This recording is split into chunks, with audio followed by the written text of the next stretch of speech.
Hi, this is Andrew Moore-Crispin for Gadget TV on Butterscotch.com, and today we have the NOOK Color running Honeycomb. So you can get the NOOK Color itself for $249, plus another $40 or $50 for a 4 GB or better, Class 4 or better micro SD card. Now all of the Honeycomb operating system is actually running from the micro SD card, which is behind the little door on the back here. Before we get started, we're going to power this thing down and actually do a time up for the boot. So the power button's on the side here, hold that down, power it off. So now we're going to hit the power button and see how long this thing takes to boot up.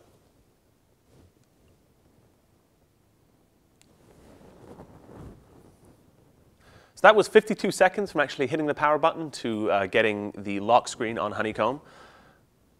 You can drag the lock icon out here to actually get into the operating system itself. Now I should point out that while all too often when you're shoehorning a version of Android or really anything, when you're hacking a device to make it do something it wasn't originally intended to do, you make a lot of sacrifices. This is version 4 of Deeper Blue's Honeycomb for NOOK. Power management's working, so you won't actually have to go through that power up process too often. So power management's working, Wi-Fi obviously working, sound is working, and it really is basically a full-featured Honeycomb experience. Now, the NOOK Color wasn't originally intended to run this, obviously. The NOOK Color software is based on Android, but it was never intended to actually be a full Android tablet. So you will see a little bit of slowdown and not exactly the most responsive experience in the world. But in all honesty, I've been using this thing for about a week now, and I found it to be a pretty easy thing to overcome. So here you can see we have our 5 Honeycomb home screens. We can slide between them like this. We can add a widget at any time, so let's go to a blank home screen here, touch and hold, and now we're presented with this, this screen. So we can slide through widgets here, and we'll see new widgets appearing in this list as we install applications. So when you first start up, you have an email widget, a bookmarks widget, and the analog clock that we've all seen. We can also add shortcuts for contacts. We can add, in this case, the market. We'll get to the market in a moment. So we can also add app shortcuts to any of our home screens. Obviously, no camera on the NOOK, so that one's not going to be working too well. Should also point out that the gallery isn't working at all. It'll basically immediately force close. The reason for that is in the current dev build of Honeycomb, that's not working. So that's not Deeper Blue's fault. That's just the way it is right now. So you can't use the gallery. You can still do things like, let's see, we'll add G tasks, or actually let's add latitude. Now we'll see it pop up into this screen here. So we can add any applications we want to. We'll add maps here. We'll add contacts. Like I say, you can just add whatever apps you want here.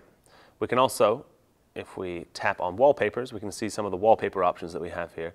Now pictures won't be working obviously because we can't use the gallery, but we do have options to go to some of our wallpapers here. We can select, as it stands right now, there's only a couple. There's also live wallpapers. Would advise against using those, especially on the NOOK Color, not a powerful enough device to really let you take advantage of those. Stupid feature anyway, in my opinion. Now we can also, you see here we have more, so we can choose to add a Gmail label, for example. If we tap that one, it'll go onto our home screen. We could choose our work email or anything marked bills or whatever. Now the nice thing about Honeycomb is anytime you're shoehorning a build of Android onto a device that was never really intended to run Android, you will have some weird issues with button mapping. So the NOOK is no exception. We have but one button. Well, we do have a couple of others, but I'm saying we only have the one button on the face here, and this is our home button. This works in Honeycomb, also works on the NOOK Color itself. On an Android phone, we would have, and indeed the operating system is built to have, capacitive or some other kind of button here, search, settings, a home, and a back button. One really nice thing about Honeycomb is that it's actually, those buttons, because we have a little bit more screen real estate to work with, are actually in the bottom here now. So we can go back, we can go home, we can open multitasking and do all this kind of stuff. We can also open our Wi-Fi settings and check our battery life and all this kind of stuff by just tapping on the bottom here. So like I said, hit the NOOK button and we'll actually go home.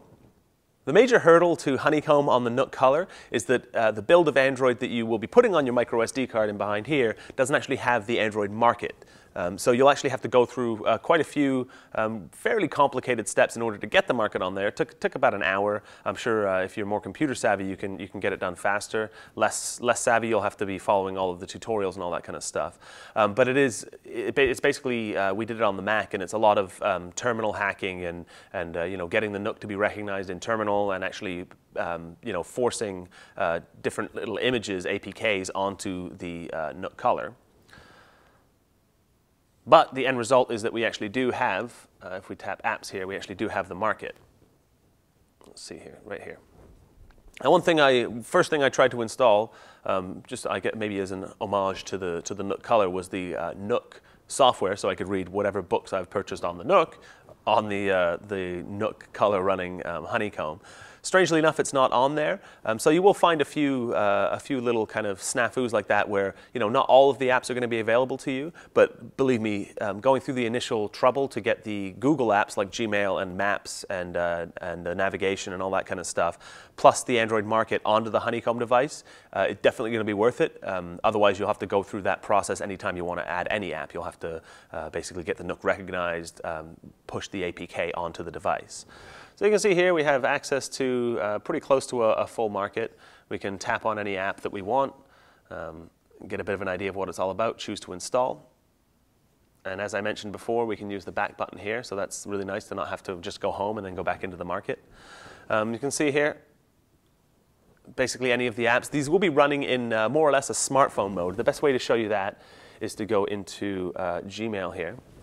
So if we open up our Gmail, you'll see that we're basically looking at a much wider view of our Gmail. Now, as the Android market is updated to really take advantage of Honeycomb apps, we will be seeing things like split screen in more and more applications built for Honeycomb. As it stands right now, we're just getting a larger view on existing Android apps.